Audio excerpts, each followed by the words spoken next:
Hey there everyone, Video Game Cabinet here, and tonight we're doing a review of Dragon Warrior 3 for the NES, also known as Dragon Quest 3 in Japan. I just spent the last 2.5 weeks knocking this one out, and this is my review. Dragon Warrior 3 completes the Erdrick trilogy on the NES by going back in time and telling the story of Erdrick himself, the great ancestor of the heroes in the first two games. You begin the adventure on his 16th birthday when the king of Aliahan assigns you to defeat the archfiend Baramos, who threatens the land.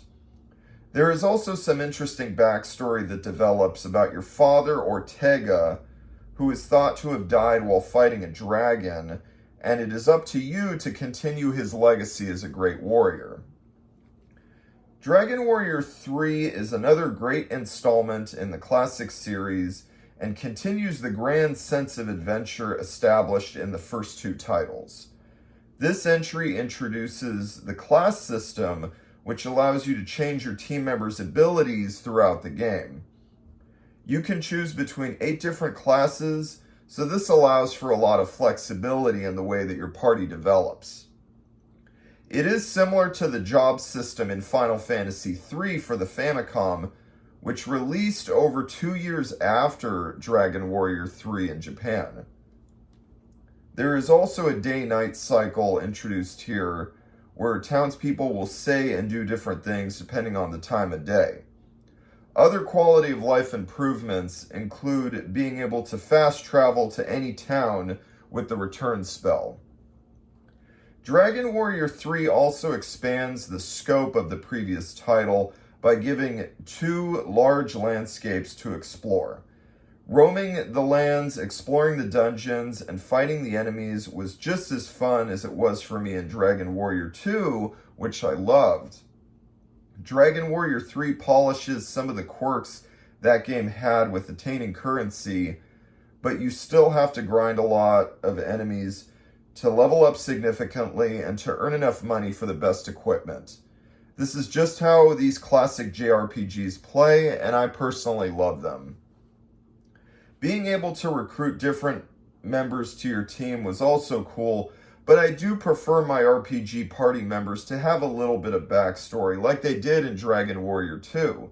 In Dragon Warrior 3, the party members are just hired mercenaries with no voice, background, or personality whatsoever. Fortunately, the hero himself develops a lot of backstory as the events come full circle to establish the lore in Dragon Warrior 1 and 2. Completing the many memorable side quests throughout the playthrough was also a lot of fun.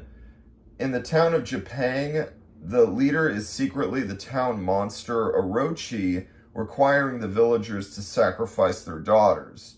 The townspeople of Noaniels are all put under a sleep spell by the Elf Queen, and you have to convince her to break the spell. And there's also a phantom ship that you must find in order to reunite the spirits of 2 long-lost lovers. And just when you think it's all over, a whole new map opens up beneath the earth with a new threat emerging. As for the soundtrack, it was solid, but I preferred the soundtrack in Dragon Warrior 2. The main overworld theme and the castle themes in Dragon Warrior 2 were superior to the ones in Dragon Warrior 3, in my opinion. Fortunately, the music gets better towards the end of Dragon Warrior 3 with the angelic flight theme of Ramia and a beautiful remix of the Alefgard theme in the Dark World. I'm going to give Dragon Warrior 3 a 9 out of 10. So, that's my review. That 9 out of 10, that's the same score I gave Dragon Warrior 2 a couple months back. I thought Dragon Warrior 2 was great. I think it was really underrated. And I like Dragon Warrior 3 pretty much about as much as that game. There's some stuff that it does better, but other stuff, specifically the soundtrack, I liked better in Dragon Warrior 2, and these 8-bit chip tunes are just amazing. When they're good, they're really good, and that's a big thing to me is the soundtrack in some of these old games. And Dragon Warrior 2's soundtrack was overall better than Dragon Warrior 3. But, like I said, towards the end of Dragon Warrior 3, the flight theme with Ramia was just beautiful, and there's a remix of the Alefgard theme, in the Dark World underneath, like I mentioned. So that was really good. So it does end things on a high note. And there definitely is some very cool playability factors with Dragon Warrior 3, the way you can change classes. There aren't too many classes.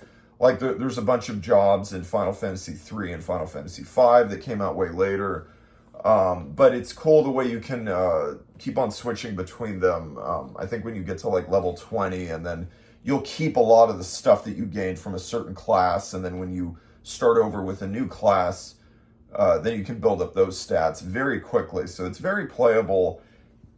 So yeah, I mean, how does it stack up? A little bonus talk about the rest of the series. Now I have played 5 Dragon Warrior games. I started off with 4 on the NES, and then jumped into 5 on the DS, and then I loved 5 so much that I played it again on a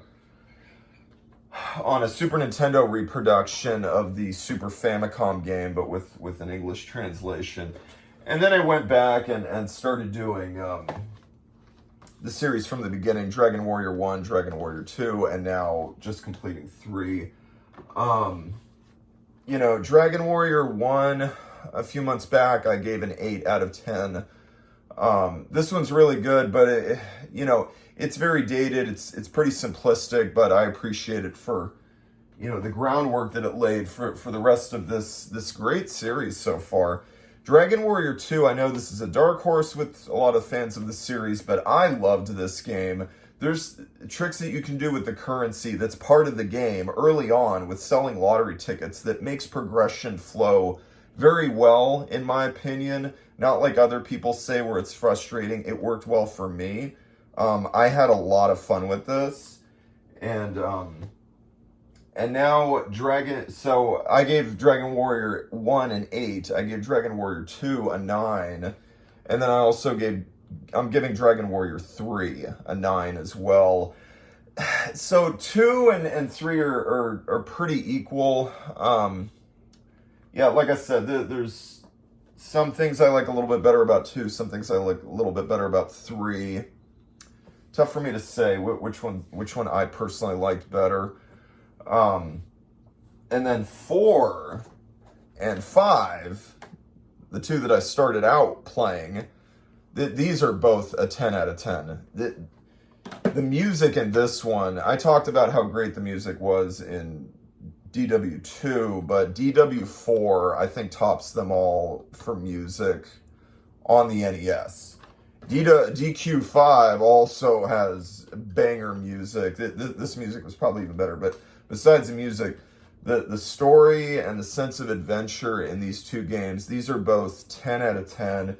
Dragon Warrior 4, this is absolutely one of my tip-top favorite NES games.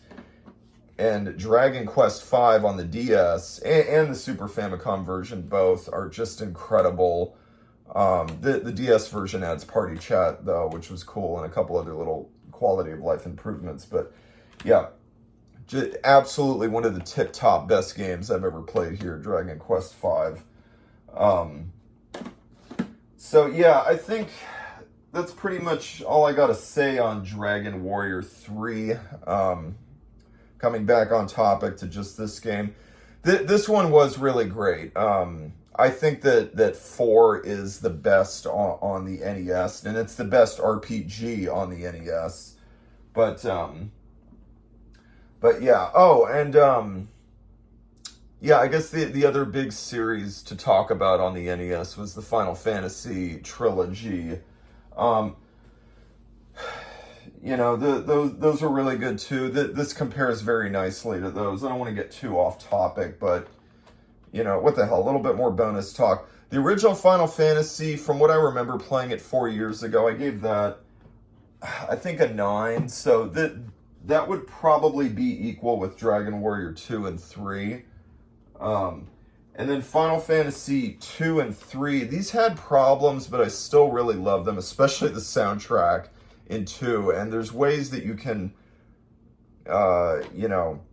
use the system to progress very well, and it's not too frustrating once you learn the nuances here.